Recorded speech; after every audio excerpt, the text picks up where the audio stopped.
I am petrified that everybody is a PR version of themselves on social and that it's now a thing, like a sports team. Yep. It was really interesting where my mind just went. I'm like, well, fuck those that's likes and those followers and that stuff. Like, you really meditate on that? I mean, the amount that you get out of that, the dopamine, the validation. People are not posting because they're petrified for it not to hit the metric of their prior post. Like, literally, humans are not sharing stuff with other humans, which is like the core thing of why this all worked. Because they're worried that this picture of this coconut shake is not going to do as well as the picture of them hiking. And so they're literally not posting.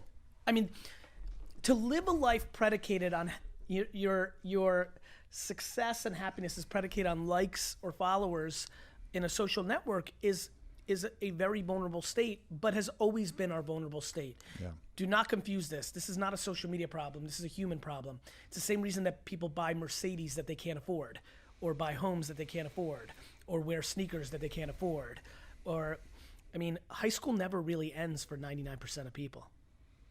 Well, that was that initial tribal impulse, that evolutionary biology that that said, get along with the tribe, make sure the tribe likes you, you won't get exiled, and then the tribe will take care of you. But now there's no actual tribe that's hunting for food and foraging for fucking berries, but we've universalized it to social media and the entirety of the world, so it can become this paralyzing thing that our brains, which were used to the Dunbar number, which was 150 people, the maximum amount of people that you could actually give a shit about in your tribe, really is what the psychologists assume.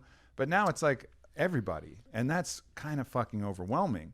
And I don't think we've really adapted, and I don't think people are really keen to how much of that social pressure actually affects us. And the modern day parent is blaming the network, not the way they're parenting their child. Right. With extraordinary forces. I want to stay on this. I apologize. This is a very big thing for me. There is no social network. It's a platform. Everything on Instagram was done by a human. People are like, Gary, I'm so crippled by this bullshit. And like, I'm like, delete Instagram. I'm really, really, really passionate about accountability. We need to put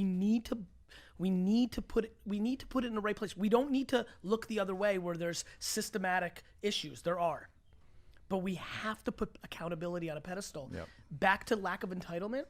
Accountability, much of a kissing cousin of lack of entitlement, is such a driver for me. Every time something happens bad, I'm like, that's my fault. And that makes me happy, not sad. It makes me feel empowered. Yeah. I think with what we have to recognize is this is an extraordinary force.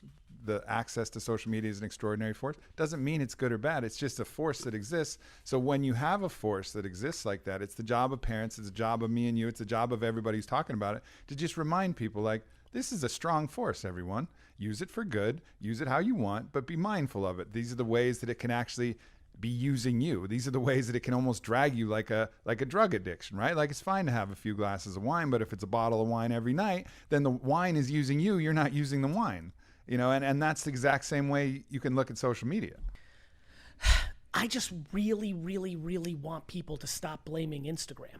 Yeah. There is no Instagram. There's you. You don't like it? Don't consume it. It's free. Yeah. I mean, just the same as don't blame the wine. Don't you're blame the the one. You're the one who uncorks it. 100%. You're the one who drinks it. And I understand that there's pressures, and I understand that there's addictive tendencies, and I understand the way that the brain works, and I understand it's not easy, and some people may have it rougher than other people, and all that's understood. But fundamentally, it's your hand, it's your bottle, it's your corkscrew.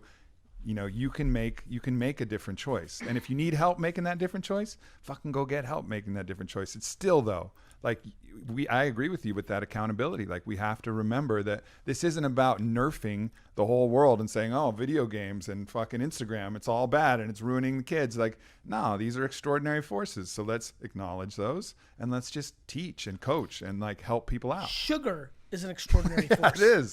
It is. Right? Like I think that's right.